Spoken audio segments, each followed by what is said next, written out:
नारद पारिव्राजक उपनिषद में तो ऐसा लिखा है कि अगर वो अनायासी द्वार पर आ गया है साधु भिक्षा के लिए, स्कंद पुराण में आता है कि अनायास साधु भिक्षा के लिए आपके द्वार पर आ गया और उसके मुंह से ये निकल गया नारायण हरि, वो भिक्षा के लिए आपके द्वार पर आया है, अभी आपने भिक्षा दी नहीं है, उसके द्वार पर आने से ही पितृ और देवता तृप्त और प्रसन्न हो जाते हैं उसके आगमन से। इसलिए भारत के हम भारतवासी साधु की बाट जो होते रहे, हम साधु का सपना सजोते रहे आज भी गांव में। और मैं तो बिल्कुल एक सामान्य गांव में मेरा जन्म हुआ, एक छोटे से गांव में, सामान्य गांव में, और मेरे बचपन में वो मैंने देखा है कि अतिथि अभ्यागत आगंतुक के लिए भोजन पहले से उसकी कामना की गई है, कल्पना की गई है, उसका मानसिक आह्वान किया गया है कि आज भोजन ये जो बन रहा है इसमें ये गौ माता के लिए, अतिथियों के लिए, अभ्यागत के लिए, साधु ब्राह्मणों के लिए, भिक्षुक के लिए है, उसकी बाट जो ही जा रही है। देखो द्वार पर किसी ने स्वर प्रकट किया है भिक्षा का, तो दौड़ो दौड़ो दो, ये देना मनुष्य को चाहिए। द यक्ष ने ये तीनों को एक ही अक्षर तो दिया था, द। एक ने दमन, हमें इंद्रियों का दमन करना चाहिए, देवताओं को लगा कि द का अर्थ दमन करें इंद्रियों का, दैत्यों को लगा दया करें हम जीवों पर, हमारे आचरण से, व्यवहार से, वाणी से, स्वभाव से सभी तो व्यथित होते हैं, हम दैत्यों से दुखी होते हैं प्राणी, हम दैत्य ऐसे हैं कि सबको दुखी करते हैं, हमारा स्वभाव ही ऐसा है। यक्ष ने द नाम के अक्षर से हमको उपदेशित किया है तो दया करनी चाहिए। यक्ष के उपदेश से लिया द माने दया, देवताओं ने सीखा दमन। और जब यक्ष ने पूछा कि मैंने आपको भी द नाम के अक्षर से उपदेशित किया, आपने क्या सीखा? तो मनुष्य कहने लगे हमने सीख लिया दान करना चाहिए। इनके पास उतनी वस्तुएं नहीं है जितनी हमारे पास है, मनुष्य को बहुत दिया है भगवान ने। तो साधु के लिए भोजन दौड़कर, अतिथि अभ्यागत के लिए साधु संगति। इसे साधु की संगति हो और उसके निकट, उसके संसर्ग में आप पहुंच गए तो दुर्लभ बात है।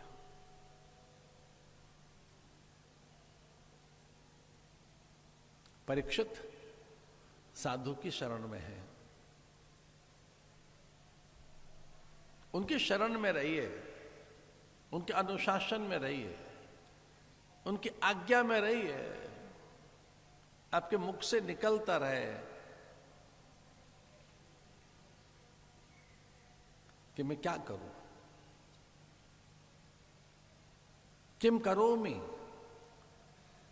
किंकर बन के रहे।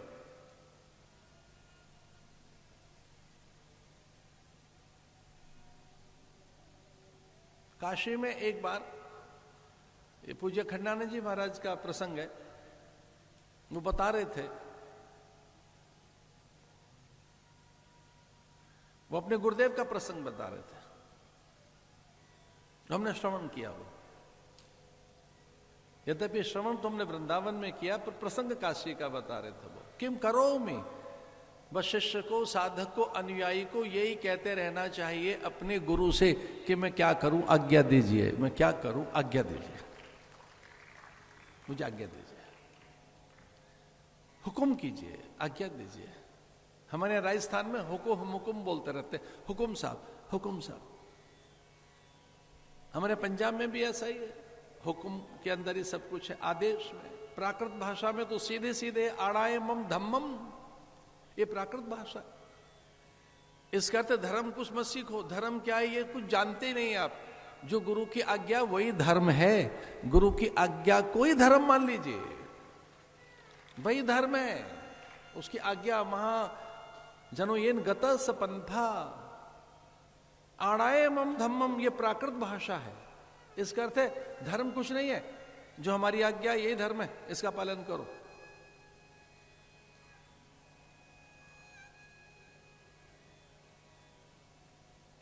मुझे मां का सर चाहिए, तेरी मां का सर ला कर दे मुझे, परशुराम को कहा उनके पिता ने, और पल भर में ही मां का सर काट के पिता के हाथ में दे दिया, ये लो आप आज्ञा देंगे मैं तो पालन करूंगा, मैं तो पिता की अवज्ञा नहीं करूंगा।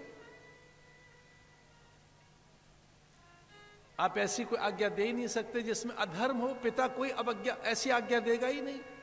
पिता मेरा कल्याण करता है, वही तो कल्याणक है। पिता मुझसे कुछ ऐसा नहीं कराएंगे कभी। पिता ने आज्ञा दी, सर काट के दे दिया। माता दुखी नहीं हुई, यद्यपि माता बाद में जीवित हो गई, और वो तो लीला थी। पिता देखना चाहते थे कि पुत्र कितना आज्ञाकारी है। माता दुखी नहीं हुई, माता कुपित नहीं हुई। हाँ, एक बार यूं ही पूछ लिया माता ने विनोद में कि बड़ा कठोर आदेश था तेरे पिता का, तो वो कहने लगे मां अगर आप ऐसा आदेश आप देती तो मैं वो भी कर लेता। तो जिसने पहले आदेश दिया मैंने पालन कर लिया। आज्ञा, गुरुओं की आज्ञाएं हैं, धर्म आज्ञा है महापुरुषों की, क्या करें क्या न करें आज्ञा है। उपनिषदों में आज्ञा है आपके लिए क्या करें। मातृदेवो भव, पितृदेवो भव, आचार्य देवो भव, आज्ञा है तो सही। आज्ञा है क्या करें, लिखा तो है भाई क्या करें, बताया तो गया क्या करें। सत्यम वद धर्मम चर, जी क्या करें लिखा है। कुछ हमसे घड़ी घड़ी पूछते रहते अब कोई और मंत्र कर लें क्या। कई बार हमसे कुछ लोगों ने कहा ये मंत्र बदलने वैसा मंत्र बदलने, ना ना, कभी अच्छा है सभी पंचदेव उपासक के खूब जप करो, अनेक मंत्रों का अनेक स्तुतियां बोलो, इन्हें कर लो पहले, फिर मंत्र बदलने की आवश्यकता नहीं पड़ेगी। क्या करें, मातृदेवो भव, पितृदेवो भव, आचार्य देवो भव, सत्यम वद धर्मम चर। और क्या करें, और स्वाध्याय में प्रमाद न करें, स्वाध्याय कर। स्वाध्याय में प्रमाद मत करना। अप्रमत्तेन वेदव्यम शर्वत तन्मयो भवे, अप्रमत्तता पैदा कर। क्या करें, स्वाध्याय कर। गुरु के पास जा, संतों के पास जाइए, स्वाध्याय करिए। और जिस दिन स्वाध्याय हो गया, जिस दिन स्वाध्याय से ज्ञान प्रकट हो गया, संसार चला जाएगा। फिर किससे रूठे किससे छूटे, फिर कौन बुरा और कौन भला।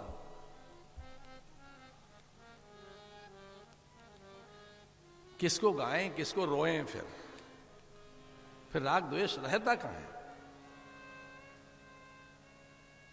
सत्संग करिए। परीक्षित को गुरु मिल गए। अतः प्रक्षामि संसिद्धिं योगिनाम परमम गुरु। आप बताइए क्या करना चाहिए मुझे। और जैसे ही गुरु के पास जाओगे तो विचार प्रकट हो जाएगा। कथा सुनाने लगे, जैसा कि कल देवहूति का प्रसंग हम सुन रहे थे, कपिल भगवान का।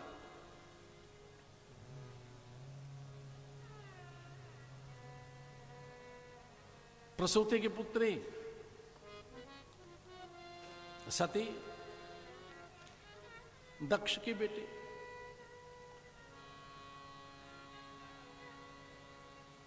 यज्ञ में उन्हें आमंत्रण नहीं दिया।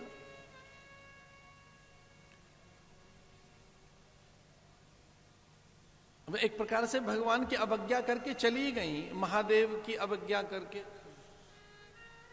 इसका अर्थ यह मत लेना कि देखो पार्वती या क्षमा कीजिए सती ने अवज्ञा कर दी। लीला है, महापुरुष कभी लीलाएं करते हैं। लोक के लिए, लोक कल्याण के लिए।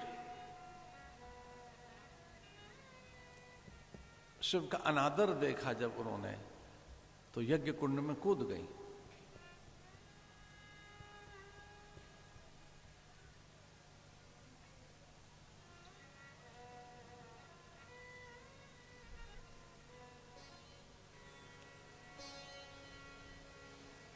लंबी कथा है। सत्संग से पल भर में ही सारे भ्रम मिटने लगते हैं। वो एक ऐसा प्रकाश है सत्संग का, उस प्रकाश में ये तय हो जाता है कि सत्य सत्य क्या है, जड़ चैतन्य क्या है, नित्य अनित्य क्या है, सुचि असुचि, आत्म अनात्म। उस विवेक के प्रकाश में, विवेक के बाद फिर यह प्रकट होने लगता है।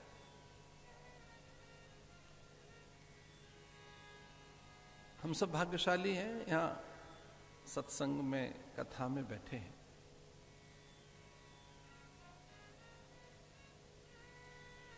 और जगत की औषधि विचार ही है।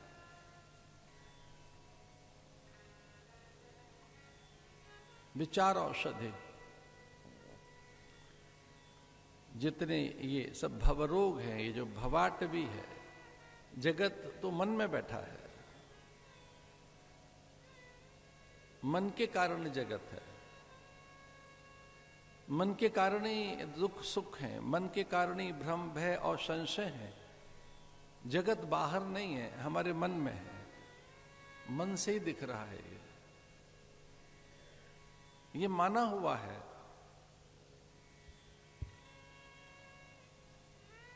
मने मनुष्याणाम कारणम बंध मोक्षयो, और मन ही मनुष्य के बंधन मोक्ष का कारण है। जैसे ही ज्ञान का प्रकाश आएगा, जगत रहेगा नहीं, फिर कोई दुविधा रहेगी नहीं।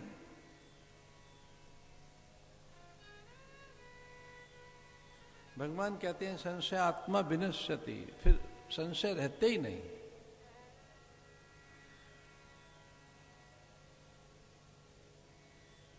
इसे ये बड़ा साधन है। कुछ करने योग्य है तो वह निरंतर कथा श्रवण ही करने चाहिए। तब कथामृतम तप्त जीवनम।